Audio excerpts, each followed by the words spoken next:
back, YouTubers, to my channel of an everyday life of an Aspie. If you have come to my channel right now, basically this is basically going to be all about the eating disorders part of the mental health awareness that I want to address to you all right now.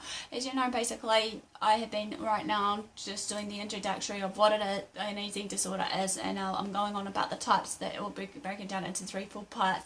So without further ado, this is the third part, which is the binge eating disorder pretty much, and this is how I'm going to address it all to you right now.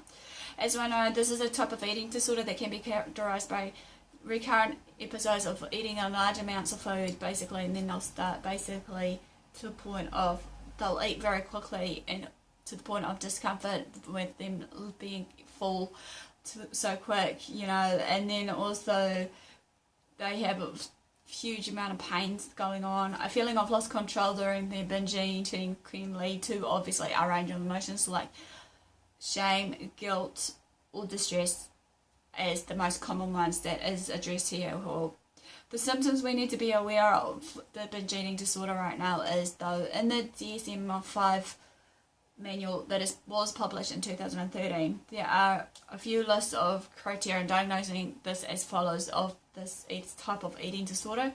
A is basically recurrent episodes of binge eating characterized by the following.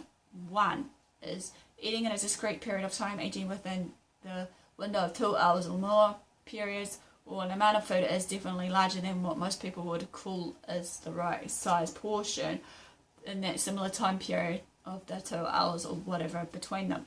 Number two, a sense of lack of control, overeating during an episode, like for example feeling that they can't stop eating or how much or what they're eating. So therefore what I'm saying there is as I said before earlier in the piece, that most people with eating disorders basically do end up having the front of basically having a lack of control in the sense of basically if they don't tend to do what they're doing, like anything, they'll lose control of everything that they knew, we'll put it nicely. Number three, binge eating episodes obviously are dissociated with three or more of the following situations, which is number one, to be in mind in this number three category, is eating more rapidly than normal. Two is they're eating until they're uncomfortably full. Number three, eating large amounts of food when not feeling hungry at all. And number four, eats alone due to feeling embarrassed by how much they're eating and what they're eating. Number five, feeling disgusted with themselves, depressed or guilty by their self-image or just themselves in general of what they're doing that's causing them to, you know, binge eat at the time. The characteristics under this binge eating episode and I'm talking to you about will vary from person to person. However, need to bear in mind that some will be showing some behavioural, emotional and physical characters, yet again depending on the individual, but this can only be used as a guideline here, folks. So like I said, I'll address to you now, I'm no medical expert, I'm just sharing what I can recall from my research as well as what I've learned through Youthline and everything else of what we were talking about based on what we were sharing in these everyday topics, whatever it may be. So, in order for them though, okay, these just can be used as guidelines and references to understand the behaviours and predispositions of the binge eating disorder or the BED. So, what I'm going to address now is the behavioural characteristics, which is number one.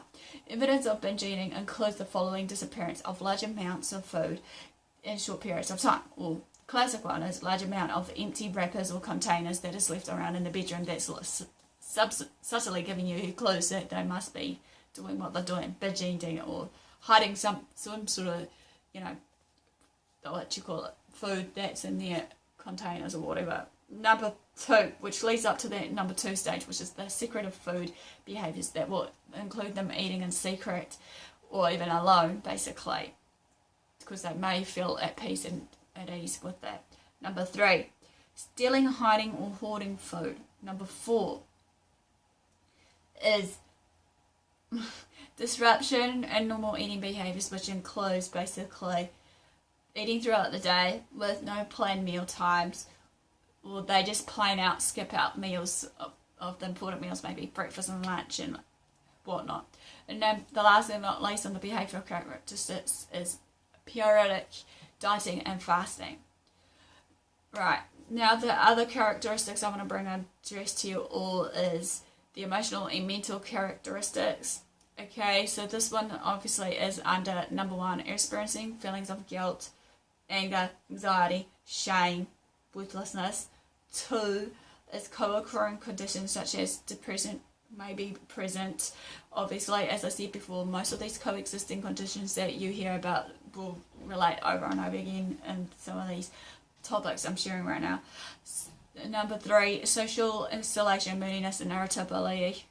Number 4, disgust about one body size, and they've been bullied about it for most of their life about their size, and then their self-worth gets down and out, and they think that they're not worth it, with their self-body image of what they look at, of themselves. Number 5 is avoiding conflicts. So they're trying to be the peacemakers even though they try to keep the peace regardless what's going on around them or just with them in general while they're doing this kind of behaviours of, purge eating or binge eating or whatever, at the time. Number 6 is obviously certain thought patterns and personality types can include the following: rigid and inflexible or all or nothing kind of thinking style. And number 7 is strong need or desire to be in, or shall we say, still comes under strong need or desire to be in control. Number 2 out of that is difficulty in expressing feelings and needs. So they'll end up being secretive, they'll end up being shy, they'll end up just, shutting themselves out to the real world of what's going on around them, and they try to be like macho, thinking that nothing's, the problem, or what have you. They might have, in this one, perfectionist tendencies or OCD, and then last but not least, they'll probably try the work their very darn hardest to please others around them. Last but not least is the physical effects of this, which is number 1, obesity, 2, high blood pressure, 3, high cholesterol levels, 4, heart disease and type 2, 5 is type 2 diabetes, 6 is gallbladder disease, 7, fatigue, 8, joint pain, and 9, sleep apnea. Well, basically that ends binge eating sort of thing of the part 2 or 3, whatever I'm up to right now. No, it is part 3, sorry. So, and all further ado, give me the like for thumbs up, pretty much for support, and just the like, whatnot. I'm just hoping to, like I said, to try and get as much videos up this week and next week leading up to hopefully the 3rd week in February, so that I can actually focus on doing what I was going to do of certain other topics that I want to address to you all based on my journey right now, of where I'm up to in my life right now, as well as just everything in general. Excuse me, sounds like I need to go to bed, but anyway, give me the thumbs up for support right now, as well as just comment below your stories, or just comment below in general of how I'm going right now with these, which is good feedback, whatever, because obviously feedback means a lot to me, as always. Also, like I always say, be kind to yourself, do what you love what you do, share the love with everybody, make peace with whatever you have to make peace with. So, enough for the do. Until next time, guys, thanks for watching, and I'll see you all soon.